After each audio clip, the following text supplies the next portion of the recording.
શ્રીલંકામાં ભારતની પાકિસ્તાન સામે જીત, સુરતમાં જશ્નનો માહોલ, ક્રિકેટ રસિકોનું રસ્તામાં ઘોડાપુર, વંદે માતરમ અને ઇન્ડિયાના નારા લાગ્યા. આઈસીસી T20 વર્લ્ડ કપમાં પાકિસ્તાન સામે ભારતની ભવ્ય જીત થતા સુરતમાં ચારે તરફ બાળકોથી લઈને યુવાનો સુધીના ક્રિકેટ રસિકોએ રસ્તાઓ પર નાચગાન કરીને ઉજવણી કરી હતી. જ્યારે અમદાવાદના સિંધુ ભવન રોડ પર મોટી સ્ક્રીન પર મેચ નિહાળી રહેલા લોકોએ ભારત માતા કી જયના નારા લગાવીને જશ્નનો માહોલ સર્જ્યો હતો. મેચના રોમાંચક પળોમાં બંને શહેરોમાં મોટી સ્ક્રીન પર ભીડ ઉમટી પડી હતી. લોકોને નાચતા કૂદતા જોવા મળ્યા હતા, જેના કારણે આજની રાત ક્રિકેટ પ્રેમીઓ માટે અવિસ્મરણીય બની ગઈ છે. ભાગળમાં જશ્નનો માહોલ. સુરતનો ભાગળ વિસ્તાર હંમેશાથી જીતની ઉજવણીનું કેન્દ્ર રહ્યો છે. આજે પણ ટીમ ઇન્ડિયાની જીત થતાની સાથે જ લોકો તિરંગા સાથે રસ્તા પર ઉતરી આવ્યા હતા. ઢોલ નગારાના તાલે લોકો ઝૂમી ઉઠ્યા હતા અને એકબીજાને જીતની વધામણી આપી હતી.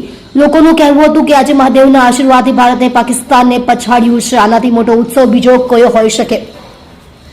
ચુસ્ત પોલીસ બંદોબસ્ત, મોટી સંખ્યામાં માનવ મહેરામણ એકઠો થતા ટ્રાફિક જામ અને કોઈ અનિચ્છનીય ઘટના ન બને તે માટે પોલીસ સતર્ક જોવા મળી હતી. ભાગળ અને આસપાસ સંવેદનશીલ વિસ્તારોમાં ચુસ્ત પોલીસ બંદોબસ્ત તૈનાત કરી દેવામાં આવ્યો હતો.